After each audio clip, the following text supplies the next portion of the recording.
Inspired by our chairman, Hancock I&O has been a long-time supporter of raising awareness and funds for breast cancer patient care and research. Our operation is uniquely pink, with pink trucks, trains, cars, buildings and infrastructure. When we ordered a new Liebherr R9800, Liebherr generously agreed to paint the counterweight and bucket pink.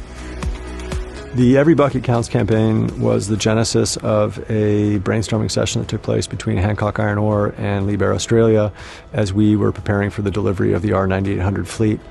And in essence, we decided that we were going to make a donation to the National Breast Cancer Foundation based on the performance of the R9800.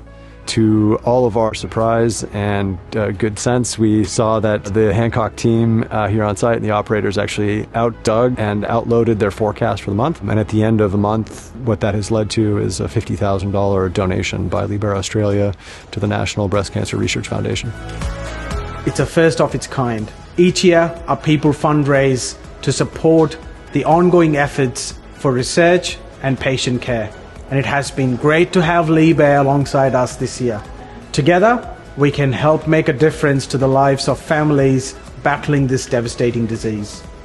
This campaign reflects a partnership that we built with Hancock Iron Ore, I think principally because it really shows that there are shared values between our two organizations. We are committed to mining excellence, but equally as importantly, we're also committed to community causes like the one that we're supporting here.